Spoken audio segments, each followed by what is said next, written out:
Today, we are diving deep into a world you don't see on Instagram. We're talking about the invisible game of quiet wealth. I want you to really let that sink in for a minute. Just think about your feed.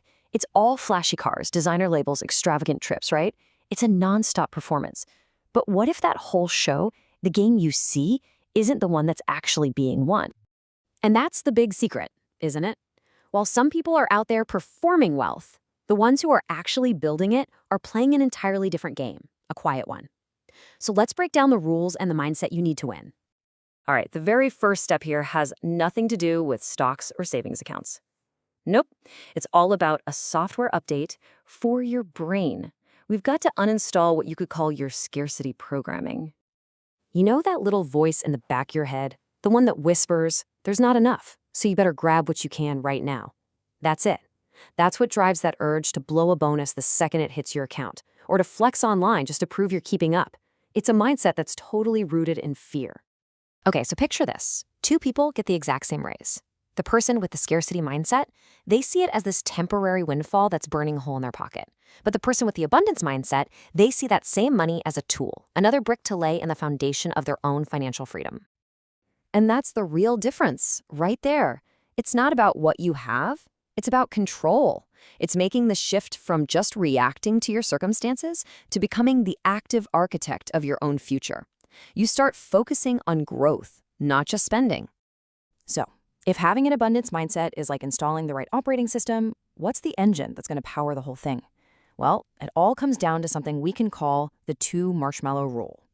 This is, and I'm not exaggerating, a genuine superpower in our world of I want it now. It's the simple but definitely not easy ability to say no to a small reward today so you can get a much, much bigger, life-changing reward tomorrow. Now, this whole idea comes from that famous Stanford marshmallow experiment. They put kids in a room and offer them a deal.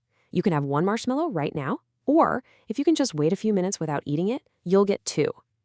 Well, it turns out the kids who could wait, the ones who could delay that gratification, were way more successful later in life.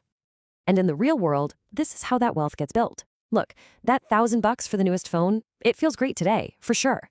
But if you apply that 2 marshmallow rule, that same $1,000 invested could easily turn into $2,500 or more over the next decade.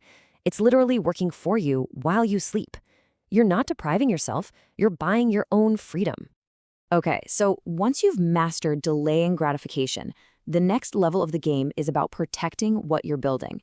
And this brings us to a really critical strategy in the Quiet Wealth Playbook, just keeping it to yourself. This quote just nails it. Think about it. The people who are the loudest about their money are often the ones on the shakiest ground. True, lasting success, that's built in the quiet, focused moments, not under a giant spotlight. So the big question is, why? Why is it so important to keep your progress on the down low? What's the actual advantage of being that millionaire next door that nobody even knows about? Well, there are some pretty powerful reasons. First off, it protects you from jealousy and all the awkwardness that comes with it. It also shields you from a ton of unsolicited and usually pretty bad financial advice. It takes away all that external pressure to keep up appearances, which means you can just focus on your goals. And this one is huge. It helps you avoid lifestyle creep.